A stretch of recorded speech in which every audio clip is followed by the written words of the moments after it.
This evening on The Rock Newman Show, for more than 40 days, an intrepid group of young women from the island of Antigua made a historic journey rowing across the Atlantic to the Caribbean. They'll recount their historic adventure, recall the challenges, the emotional ups and downs, and their wonderful welcome back home. That's coming up right now on The Rock Newman Show.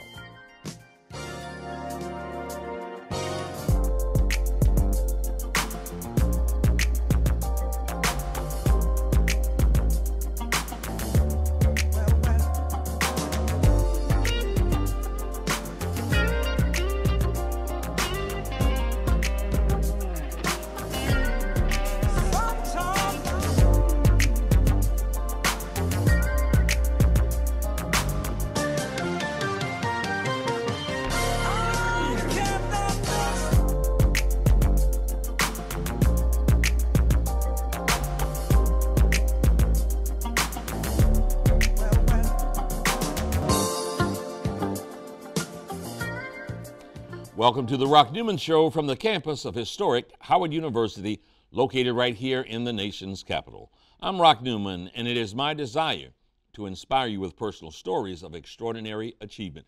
And tonight, exemplifying that principle of excellence, I'm pleased to welcome an incredible group of history-making young women from the Caribbean nation of Antigua. For 47 incredibly challenging days, Elvira Bell, Christal Clashing, and Kevinia Francis and Samara Emmanuel made a historic 3,000-mile journey rowing across the Atlantic Ocean from the Canary Islands to English Harbor in Antigua, becoming the first African-descended women to do so. Welcome to the Rock Newman Show, ladies. Thank you for having us. 3,000 miles at sea, 47 days from the Canary Islands to your island home of Antigua. We have footage of you guys arriving. We want to take a look at that, and then we'll come back and talk about it all. Are we ready?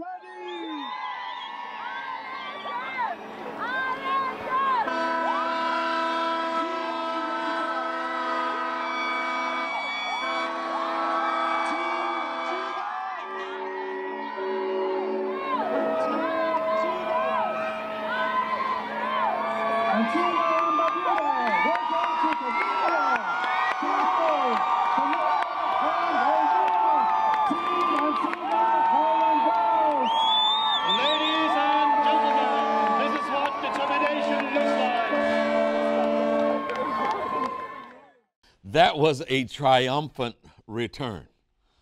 The first thing I want to deal with here is the drama 3 days or 3 nights earlier that preceded that triumphant return home.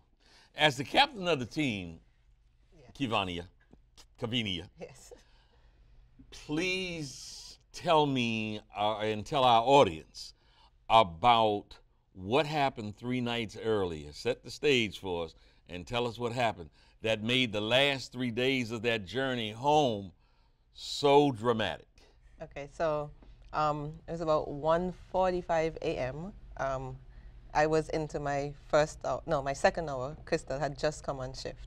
And you were into your second hour? Second hour. Second hour. Yeah, so we rowed 2 hours of rowing, yes. And there was no moon that night, and it was slightly overcast. Okay. So you couldn't really see the waves coming. Okay. But it was not calm, but not unusually dangerous, rough at that night. And Christal had just said she was going to take her water break, which meant she would stop rowing, and I continue rowing. And out of nowhere, the boat, a rogue wave came, tipped the boat about 90 degrees. So, and so if this, for the folks out here that don't know math real well, like this is the water. Yes, and then if we're going forward, yeah, and the goes, boat went yes, all 90 on its degrees. side. Oh, my Lord. Luckily, there are some safety straps at the side, so I was and they're foot straps that keep your feet in the foot plates for when you're pushing back. Right. Kind of like a seatbelt for your foot. Yeah. Okay. My feet came out of the foot straps, out of my Lord. shoes. I was tossed to my right. My head went through the safety strap, so my shoulder actually was, the safety strap was pressing against my shoulder, keeping me inside the boat. There was water gushing over my face because now, you know, my head is to the side. So there's water gushing over my face, down into my foul weather gear. And I guess when it went back upright, my left foot slammed into the foot plate. I didn't feel it till a couple hours later, this, you know, excruciating pain in my heel. And then you hear a beep, which meant the auto steering went off course. So I didn't process that this near capsize happened immediately. Yeah. I heard the beat, and immediately I'm like calling Sam, who is my cabin mate, where the navigation equipment is. Yeah. My concern was to get the boat back on course. Yeah. So I'm like, Sam, we need to get back on course and get back to steering. And then when she comes out, okay, she says I'm still on my side. Oh my. And when we looked, we had 2 broken oars, because when the boat tilted, it snapped 2 of our oars. Oh, you're gonna make me cry. Luckily, you know, the race demands that you have an additional pair of oars, so we were able to switch them out, get back on track. Christal, however, was very rattled, and she could tell you how she felt during the experience. Yeah, so like Kev said, I was on my water break, and I remember just closing the bottle and putting it to the side, and being thrown right back onto the side and onto the safety straps. Yeah. And my immediate thought was, this is it, we're going to capsize. Now, you have to also understand that this is our worst fear. Capsizing, and not just capsizing, but capsizing at night. Yeah. And it was one of those nights where there's just no lights, it's just pitch black. So you can't see anything. And my concern was about the cabin doors. I wasn't sure if they were all completely securely closed, because if they're not, then any little bit of water can get in and prevents the boat from self-righting. So I wasn't sure, and I was just thinking, oh my gosh, this is the moment where everything that we dreaded is going to be realized. Yes. Luckily, we self-righted. We went back, and my immediate thought, once I heard the beep, it was like a beep, beep, beep, beep, beep, beep, beep. Yeah. And like Kev, her thought was, let's get back on track. And so my immediate thought was, get onto my seat and start get ready to row. Yeah. And get ready to row really, really hard, because it's really difficult to row when the current is against you, which is what happens when the boat spins out when the auto steering goes. So I was getting ready to row very, very hard. Yeah. But Sam can tell you what she saw. Sam? Oh my, that was a crazy night. For me, my experience, I was actually on my 2-hour break, so I was asleep at that time, having the weirdest dreams. Let me tell you, I had the weirdest dreams at sea, but this particular night I dreamt that I was fighting with somebody, and they picked me up and body slammed me. And apparently that's the time when the boat went on its side, so I actually got slammed. They slammed you really hard. Into the wall. Right. And I remember waking up holding my nose because I hit my face. I'm like, oh Lord, my nose is broken. And then I heard, Sam, Sam. So I got up on deck. When I look, the first thing I noticed, Kev on her side, still holding on to the oar. Yeah. And then I noticed the 2 oars were broken, and I just sprang into action. Got to change them out. So I started to change them out, and Kev is still holding on to the oar. I'm like, you have to let go of the oar, it's broken. Because all they're thinking about at this time is just rowing to get us back on course. Yes. So after we did that, Christal was sat there. She was apparently in shock. She's just there.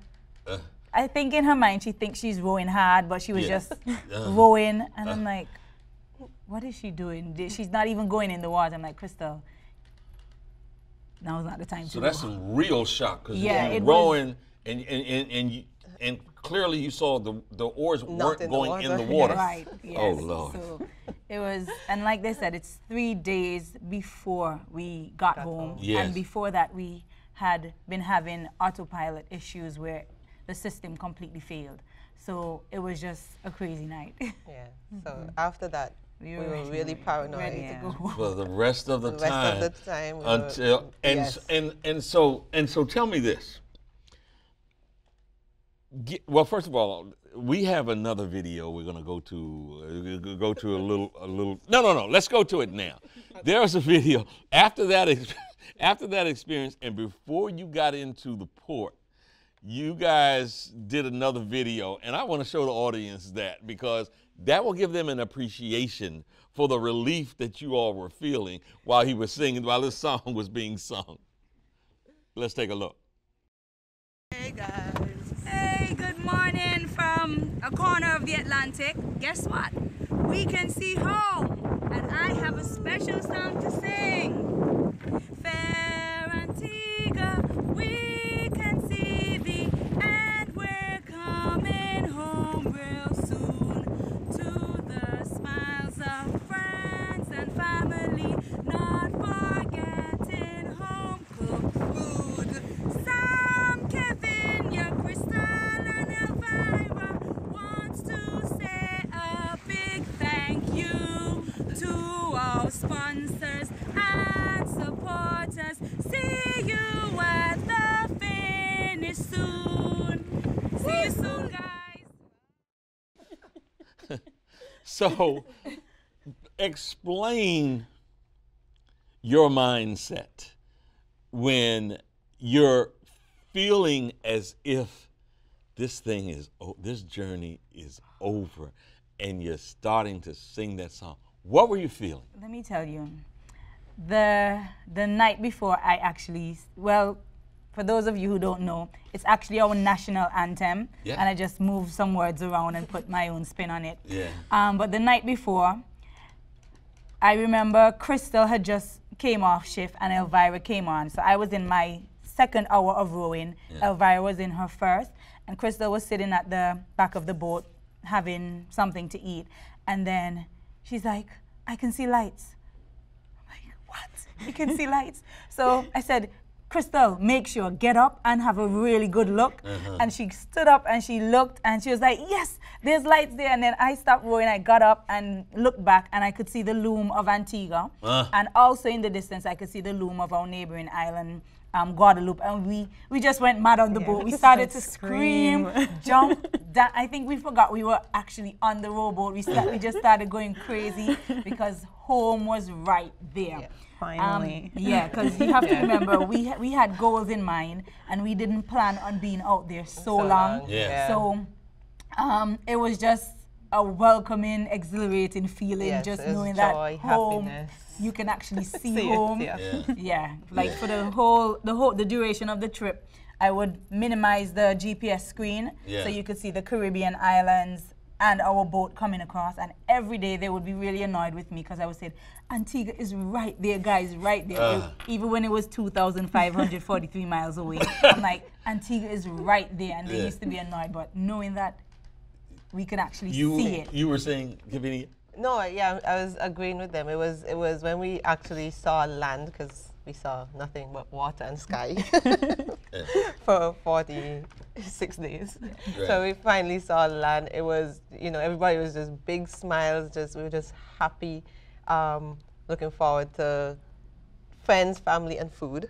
Yeah. Like real food. Yeah. Like it was.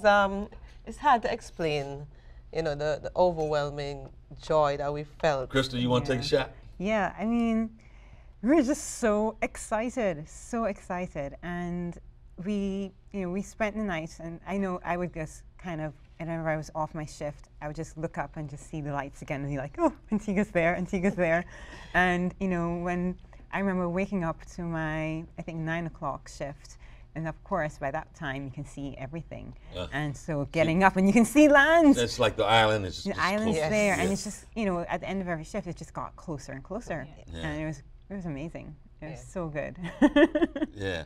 I again, share with the audience here, when I first heard this story, part of it resonated so deeply with me because I can no longer say I'm a rower. after knowing what you guys did. Because if I go out on the Potomac River here in Washington, D.C., and kind of go around Roosevelt Island and up near Georgetown, and it's a couple of hours on calm water, I'm ready to go home and take a nap. And to think that you guys took on the challenge of a 3,000-mile journey. It's beyond mind-boggling. And please let me share, and you all, validate what I am sharing. It's not like this was something that you guys had done before. No, none of us had ever rode before. Here is the question. What in the world made you think that you wanted to do this and that you could do it? Well, we love adventure, and we have, great ambition. We're ambitious girls. But no, when the call was put out, like I said, we all have a spirit of adventure, and knowing that we would be representing our country and we were doing it for charity, it was difficult not to accept. And so to frame this properly, this is an annual race. Yes. That is participated in by more predominantly men. Yes. There are women from time to time, but much more men Yes. Do this. So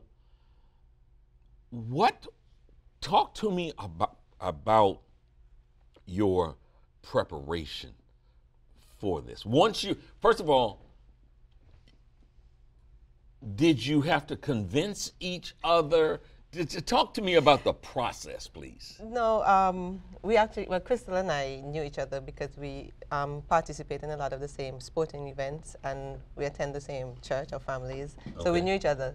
Sam, we met after she all volunteered for, there was a call put out, a national call for an all-female team. So we ended up being the final 4 that crossed the Atlantic. But the preparation, like you said, we've never rode before. And what's even more interesting that I probably didn't tell you before, I couldn't swim, really. And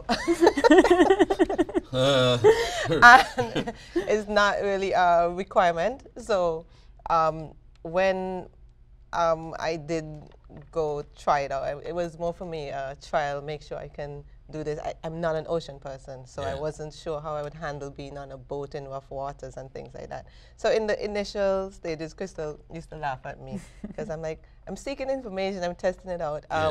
I did go learn to swim for my peace of mind and just, just in case of anything to be able to survive.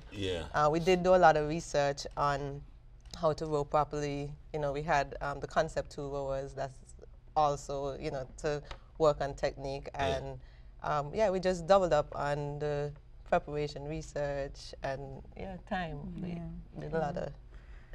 So our training took, I'd say, a few phases, and it had a few different elements. So we started training, I'd say, in March. And because the call was put out late January, early February.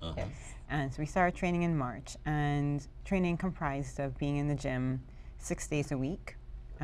For the actual gym training would be 2 hours, but we would be in the gym for roughly 3 to 4 hours because we were also discussing things that we had to get done as well. So that's half the morning gone. Then once a week we'd be on the water for a relatively short row, and a short row for us is like 4 hours. And where we kind of just go up and down the coastline, just getting used to the boat, working on technique, doing a few drills that we need to do because they're mandatory. Well, there are things that we need to learn, like different procedures that we need to, like man overboard, knowing how to deploy our power anchor, which can slow the boat down if we needed to deploy it in a storm. Just different scenarios we'd practice. And then once a month we'd do a long row. And a long row for us would range from 8 hours on our first attempt, and then up to 4 days when we rode around Antigua. We also rode to another island called St. Kitts. Yeah. That took us 14 hours. Okay. And it was our first night row. Uh-huh. That was our first experience of seasickness. Uh-huh. And I think those long rows were really great for us because they showed us what we could accomplish within ourselves. That was the preparation that it gave us. It gave us confidence in ourselves that we could handle problems, that we could handle seasickness. Yeah. So those are really important for us. Yeah. Look, you said the practice for man overboard. Yes. Tell me about that. Okay, you can take that one. So somebody has to jump in the water, go overboard. Usually the designated swimmer. She goes overboard, and then we have to practice the man overboard procedure, which is once somebody falls overboard, there's a spotter. The first person who sees that person, they keep their eye on the person, point at them, shout man overboard, and then everybody else jumps into action. Somebody deploys the para anchor, which is like a big parachute that you throw overboard, and it fills with water and slows the boat down. And then that person can either swim back to the boat, or we can try and retrieve them. What drew you? What drew you to this challenge? Well, for me, like Kev said, I have a spirit of adventure as well. I've been a captain for many years now. I'm actually the first female captain for my country. And I've sailed the Atlantic before, but going from Antigua to England. So this was a different type of adventure for me. It was something that was going to test me not only physically, but mentally, emotionally, and spiritually. And pair that with representing our country and doing it for our charity.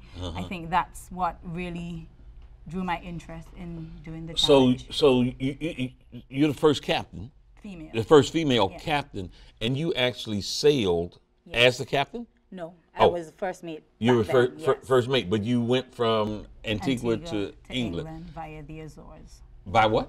Via the Azores. So first leg from Antigua to the Azores took us 14 days, and then the second leg took us 7 days from the Azores to England. So it's a whole lot of adventurous spirit sitting at this table. Okay, so now tell us about going to the Canary Islands. You guys flew there. Yes. You flew to the Canary Islands, and then you had to prepare to go. Now, what was your projected time that you were going to be on the water? Well, so last year, the record for the females was 34 days. 34 days. Yes. So our goal was to possibly break that record. Of course, weather cooperating, or be somewhere close to it.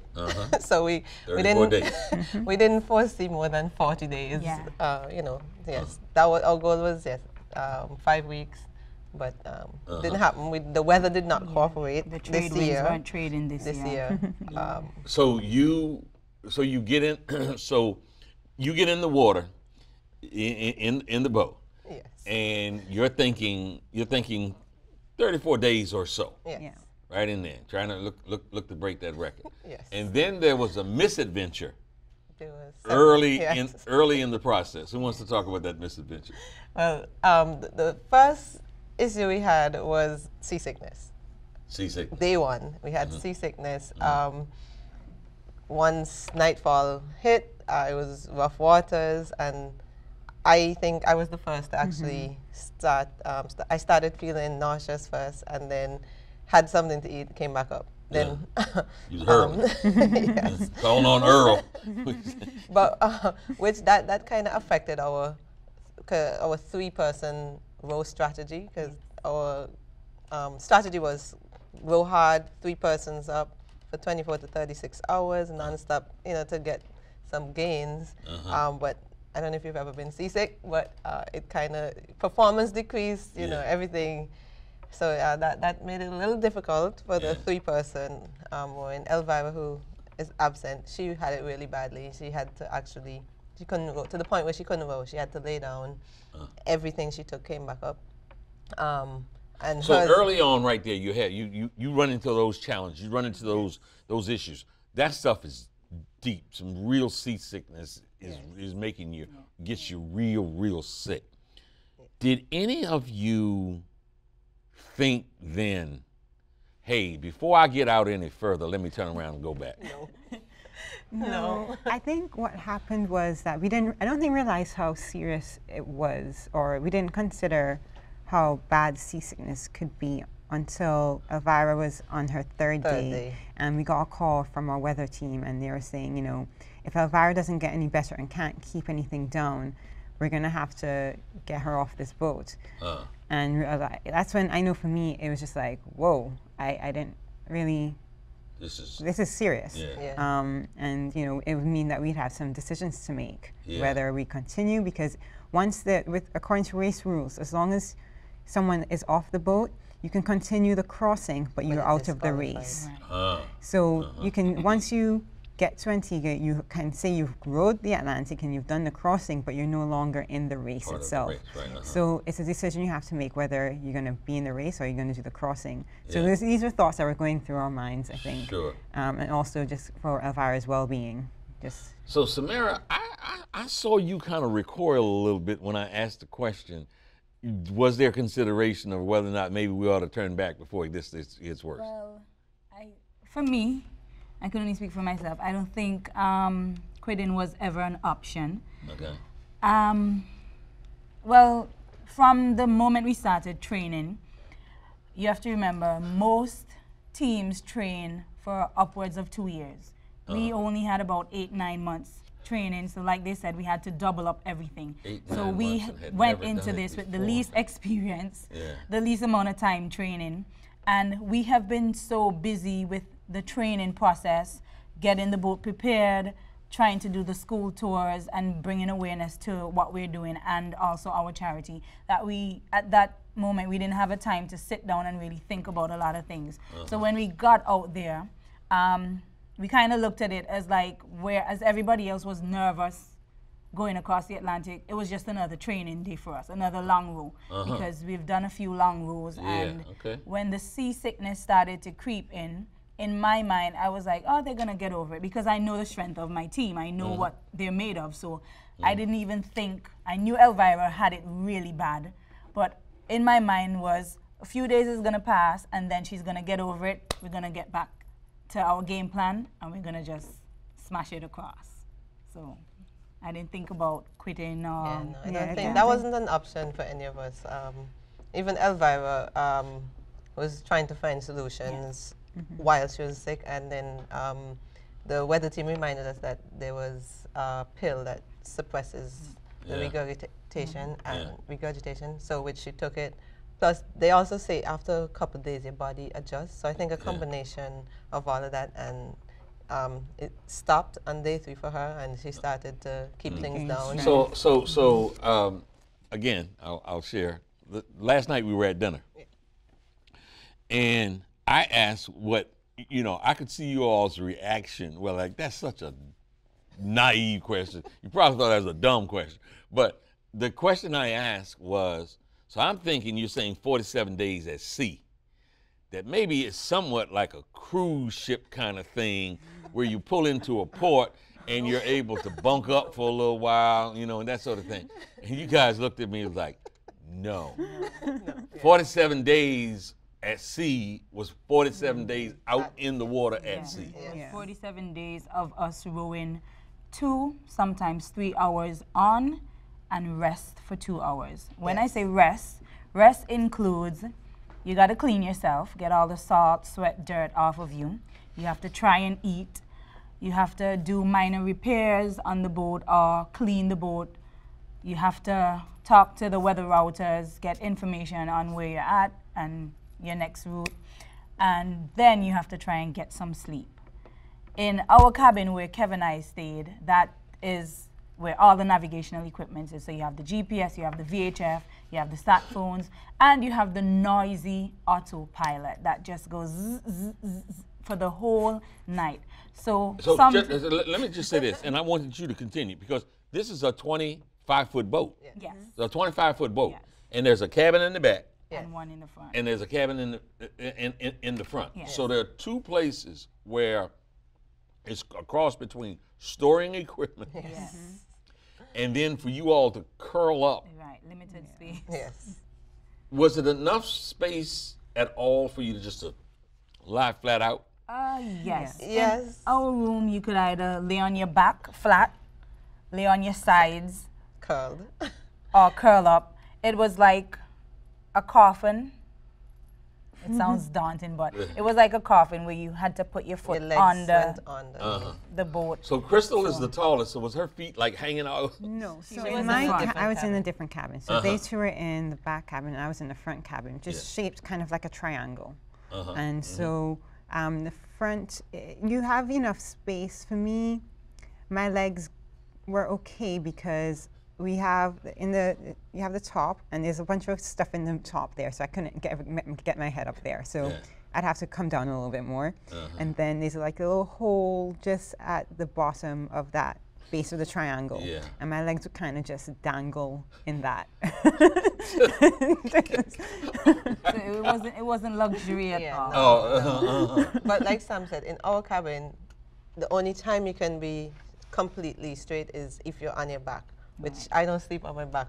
I see. Because, like she said, your legs go under where the cabin door is. So Yeah. if you try to go on your side, your legs couldn't be on top of one another. Yeah. You either have to To pull scissors your them legs or out pull them and up. then turn and then put your legs back So, on. so you said that part of the rest part, part of that is getting the salt and cleaning yourself, and then to eat. Talk to me about eating 47 days at sea. It was for Sam and I, it was really difficult because it constituted of dehydrated food. And we also had what the MREs, wet rations. Sam and I would have protein shakes because we couldn't manage the dehydrated food. So we had a protein shake for breakfast, had a snack which could have been a Cliff Bar or a chocolate bar, prunes, dates, and then we would have our wet ration, which is either cheese tortellini, peas fagioli, or the chicken tikka masala. So that's ready to eat, and it's usually cold. Then we Then that chicken tikka masala that became a favorite. It was what we had to. It was the is the most best tasty of of, the all the options. So was all that food stored, and that lasted you for 47 days, or did a support boat come by? unassisted way. So everything you need, you must have on board or do without. If you take anything, you're disqualified. Yes. You're gonna make me cry. Yeah, we had to have 60 days worth of food just in case, 12 days for emergency. So everything we needed, we had on board. Right. Christal, on the other hand, she ate everything, every shift. I had a mission. I was the skinniest going into this, and I was terrified of losing 20 to 30 pounds, which is what many teams lose. And many teams, when they finish the crossing, they get to Antigua, they're 20 to 30 pounds lighter. I did not have 20 to 30 pounds to lose.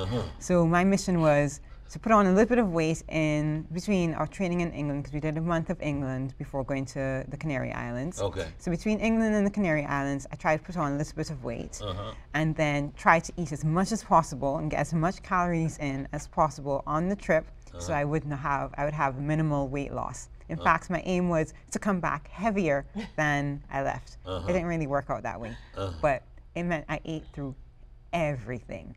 Yes. I changed my diet completely. Before the trip, I was a pescatarian where I would just eat fish and vegetables. Yeah. Threw that out the window.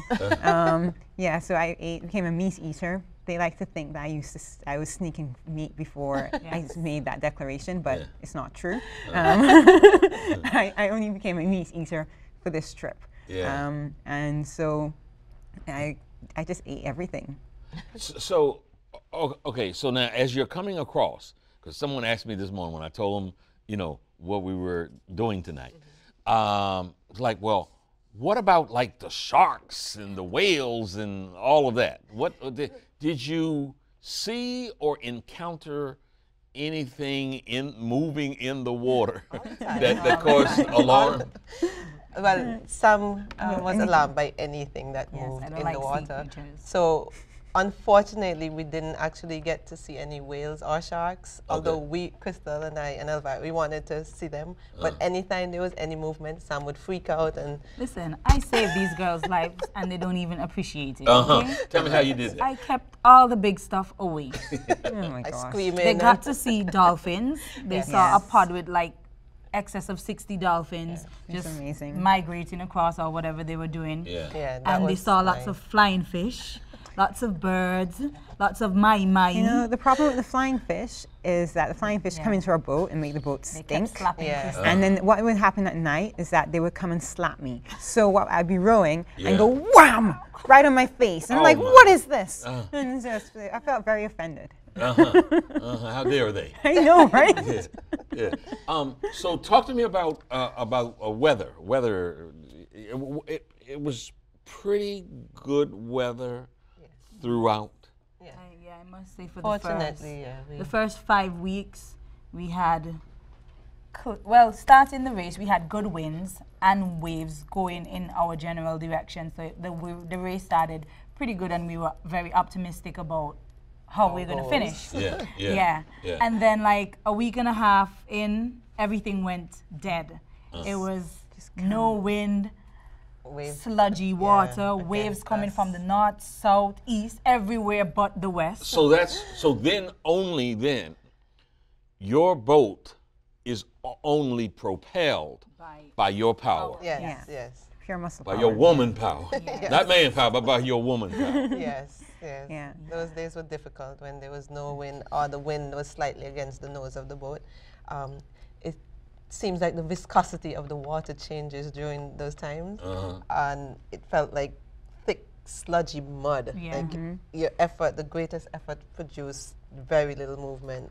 And it was frustrating because we were told at the start of the race, you know, briefings, that if we did absolutely nothing and didn't even bother to row, we would get from the Canary Islands to Antigua, or not even to Antigua, but to the Caribbean, because the currents and the waves are going to push you there. Yeah. I am absolutely convinced that that would not have happened this This year year. because the waves were not going west. this The year current we was had a going lot all of- over the place. Right. North, over. so we probably would have ended up. And so look, I don't know if I've emphasized this enough, but these women sitting here and their other mate, Elvira, were history makers. These are the first black women, black people, Ever. Yes. Yes. to all female. voluntarily row across the Atlantic Ocean.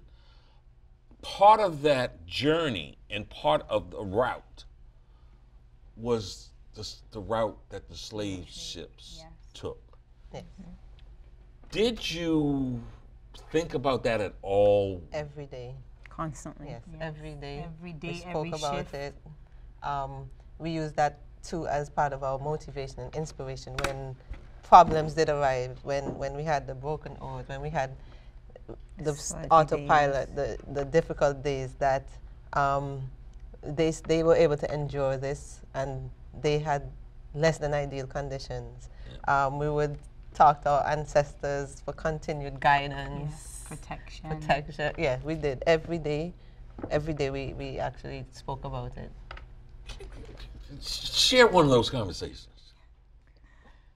Well, for me, usually I'm either rowing with Christal or Elvira, and there were just days when it seemed very difficult, and those were the days when we didn't have a lot of wind, and then we had, like we said, the waves coming from all different angles and on the water current that just felt like we weren't even moving. Yeah. And I used to jokingly say, although it's serious, I used to say, you know, we can't complain because our ancestors, they were tied up, they were sick, they didn't have proper nutrition, they were getting whipped, but they had to do what they had to do, and we're just out here free rowing, so we shouldn't complain. But I mean, their presence was definitely felt with each stroke of our oars, and I know that it, as Kev said, it motivated us. Oh my God. Let me repeat that. Their presence were felt with each stroke of our oars. Yeah. I remember one day, I was kind of, they think I'm crazy anyway, right? They really think I'm crazy. But I remember one day I was like, I couldn't take it anymore because I was feeling a kind of way, and I was like, anybody else feel high or drunk? Because sometimes when I'm rowing, I get this feeling like I'm high, like I've been drinking or endorphins something. kick in or something. And I'm like, what is this feeling? And I used to think, okay, it's probably one of my ancestors. Their spirit is in me and they're helping me to row. And I just felt really crazy, and I kept it for a long time, and then I couldn't take it anymore because I kept feeling drunk. And I said it to my team members, and they were like, okay. Christal? Well, Elvira used to say something, and especially when she was on Sam's shifts, and she would say behind Sam, because she was rowing behind her, she would say something like, I see you, I feel you, I respect you. Yes. And at that point, she was talking to the ancestors, and it was, we spoke about that daily. So, and I read some of you all's interviews that was in the various newspapers, and you talked about you also were motivated by the potential that what you were doing, that if you complete this journey, you become an example for girls and for just anyone as a source of inspiration. Yes. We all felt that way. A lot of, like I said, especially when you see a sport, like I said, it's a white male-dominated sport. Yeah. So the thought, especially for young black women, it doesn't cross your mind that you could do this. So that this is even an option. So one of the things that we realized that could come out of this by us accepting the challenge was to help to break those barriers. And that was important for us. And like you said, we all had challenges, obstacles, like swimming. Like I've had people come to me and say, you're crazy. You couldn't swim and you still accepted the challenge. So there will be obstacles, but that's not an excuse. You know, we want people to understand you can find a way, even if you have an obstacle that, you know, so you could get over them, you know, with preparation. So, Christal, I don't want to get too personal, but I think that there's something that you've shared that is in itself extraordinarily inspiring. And that is, you talked about your challenge, your battle with depression. And talk to us about that as it relates and how that was part of the reason that you took this journey and what this journey has done for you related to depression. Yes. So I've been struggling with depression since I was 14.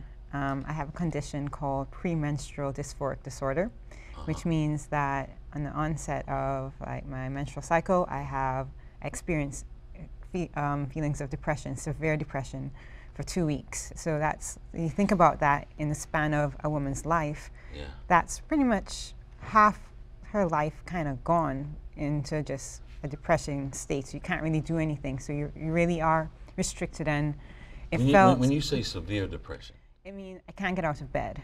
I can't do anything. I am in this world of just darkness. It just feels like as if you have a balloon, and if you think, I like to visualize like there's a nice yellow balloon with a smiley face. Somebody pricks it, and you just deflate completely, and you can't do anything about it. And it's almost like sliding down like a wall where you're trying to hold on to some sort of reality, and all this is happening is that you're going down and down and down and down. There's nothing you can do, and no one else can understand it because they tell you, just snap out of it. And you just can't. It doesn't work that way. And so I've been struggling with this for a very long time, but I found a treatment for a few years, and it stopped working. So I was going through this again, and I had returned back home about 3 months before the call for a female team came out. And I was trying to figure out what I was going to do with my life.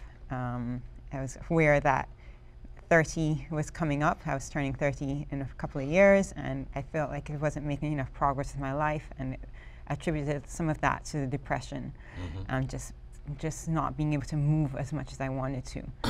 And when the call came for a female team, I found myself writing out my goals for the year, and incredibly, I found myself saying, I want to row across the Atlantic. That shocked me. I didn't even know within myself that's something I wanted to do. But there I was writing it out. And I was like, can I actually do this with this condition, with these episodes of depression? Can I actually do something like this? But I felt within myself that I needed to try. And I was very determined to get onto that team and stay on that team. Now, I had to prove to myself and to my family that I was going to be okay on the water, because the last thing I want to do is jeopardize anybody out there. Things are on the Atlantic, you're unsupported. I can't be going down into depression in times of crisis. Like, that just can't work. And so I was really concerned about that, and I spoke to my doctor about it, and luckily he was just like, yeah, you can do this. And I was really hoping that he wouldn't say no, and he didn't, because I was trying to figure out, if he says no, do I have the strength to fight for this anyway? And luckily he said, yes, you can do it. And it's like, okay, but I still needed to figure out how I was going to actually accomplish that. And through my training, there had 3 instances during my training where I kind of succumbed to the depression, but each time it got a little bit, it was less days out of my training. So the first time it was about a week and a half out. The second time it was about maybe a week. The next time it was about half a day. And by that time, the third time is when I was like, okay, I can manage this. I can manage this. And I was able to convince my sister, who was most concerned, and that was it. Once I was able to do that, I was like, okay, I can handle this now. And it's funny, when we were crossing the Atlantic, in my second week, I was incredibly, there's a sensation that came over me that says, this is exactly where you're supposed to be, doing exactly this, here on the Atlantic. There's nowhere else in the world you're supposed to be, but right here doing this exact thing. And I felt so sure that I just that feeling kind of confirmed to me that this is my purpose, and it's my purpose to show that depression can be overcome. It doesn't have to define what my life is going to look like. And so being able to finish that crossing was a win for me. It's just in itself. That moment that you just described, that must have been one of the most liberating moments of your life. It was. It took me back to when I was younger, when I had absolute clarity, when I was a child, of knowing where I was in the world, what I wanted to do. And it took me back to that moment of clarity where there's just no question about where I was going and what I was supposed to be doing. I was doing it. And so it made all the difference. So, Samara, what would you say was the most important aspect of this trip for you as it relates to you as an individual? What did it do for you? What did it do for me? For me, I think the trip kind of helped for me to visual. Well, I like to tell these young ladies, they're my sisters now, that they helped me a lot, because before, Samara was a person who didn't really care what people thought or would say. I just basically danced to the beat of my own drum.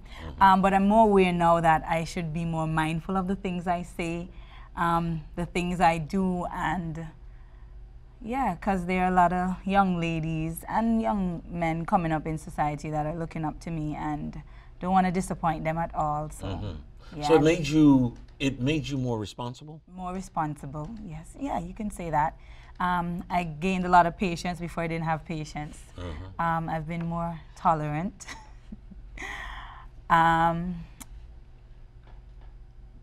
More teamwork. I'm mostly a loner. I do almost everything by myself.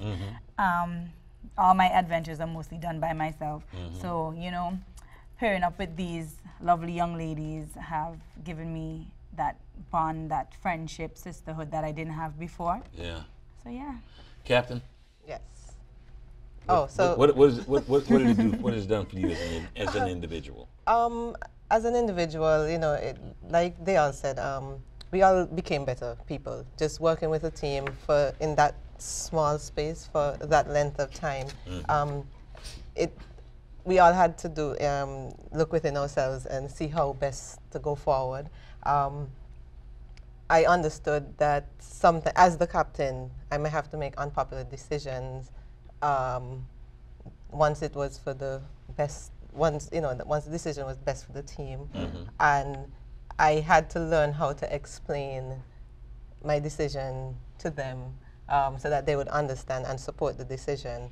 And I think that's something we all did. Sometimes if I didn't know how to explain myself, I would go to Christal and, ask, or to Sam, I need you to break this down in a way. Because we all had different ways, methods of communicating. And I realized that. And so being able to realize the strengths of each individual. Reaching them where they were. Yes. Gotcha. Yes. What was the most unpopular decision that you had to make? The most unpopular decision I had to make was after our autopilot completely failed. We had to hand steer.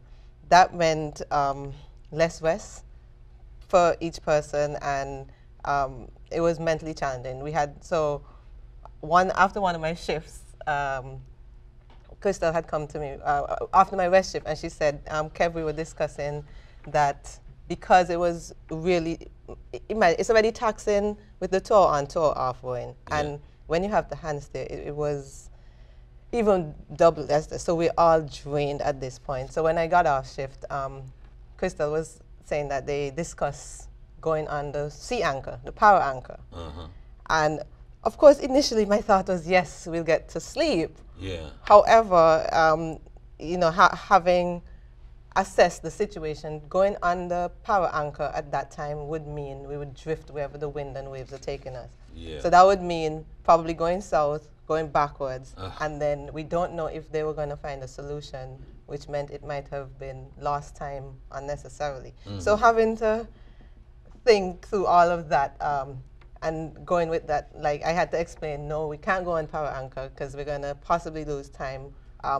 I had to reassess, so we decided we'll do one person steer, one person row, but I had to get them to agree with me with that. After I explained, the detriments of going on power anchor to us and our goals, everybody understood, and then we all agreed. We found a solution that worked for everybody. But so one thing that has come forth from you guys, unprompted, unscripted, is your love for and pride of your country. yes. You guys love your island country. You guys love Antigua. Yes, it's the best of them. I'm about to say, what do you tell our viewers here as it airs tonight in D.C., Maryland, and Virginia, and then later it'll air anywhere around the world? Why should folks find their way to Antigua? Beside the great people that we have, evident. Okay. No, it's really a friendly country. It's beautiful. We have 365 white sandy beaches, and some pink beaches. Pink sand also. And the best time for me, Carnival. Carnival is our celebration of emancipation, and it's a time where, costumes and music and competition. It's just a fun time. There's no classism at that time because we have more of a classist system. But at that time, doctors everybody is just having fun and celebrating. You love Sailing Week, as you talk about. Like Kev said, we're warm, friendly. We're very welcoming. We take you as family. The food is great. The atmosphere is lovely. We have the lovely sun, the beaches. Like she said, Sailing Week is one of our regatta in the Caribbean, which is in April, is the Mecca. And we get yachts from all over. So just racing. So quickly tell me, what's the name of your charity that you did this for? Cottage of Hope. And it does what? So it's a girls' home, small girls' home Yeah. for abandoned, abused, neglected girls between the age of 0 from birth to age 14, though they've never turned away another girl. And I So, have yeah. less than a minute, Okay. unbelievably. But I'm going to ask you, because they both talked about it, I'm going to ask you to speak for Elvira. Sure. What would Elvira want said here? And we've got, again, less than a minute. She didn't join us today. but- The weather prevented her from being able to get into D.C. So in about a minute, what would Elvira Bell have to say? I think Elvira, if she would say, oh, she's talking back to the power of motherhood, because One, Two, and Elvira are mothers, and that motherhood has, that strength of motherhood has given the strength for us to cross the Atlantic, and so she would definitely want that message to be out there. Okay. I'm going to tell you, everyone should be proud of what you guys have accomplished. Your Antigua, the diaspora, your family, your friends, everyone, and I cannot thank you enough for taking the time to come up here and share this story. When I talk about inspiring people with extraordinary achievement, I'm telling you, you guys do exactly that. God bless you. Thank you so much for joining us today. Thank you for having me. Folks, that wraps us for this exciting evening. For more information on this program or any other program produced by WHUT, go to WHUT.org. Goodbye and God bless, and keep rowing.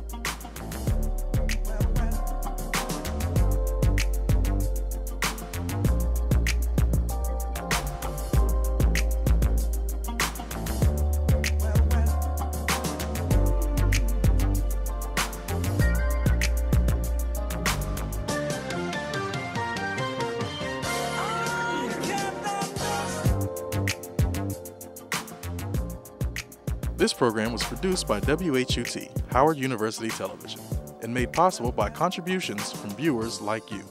Thank you.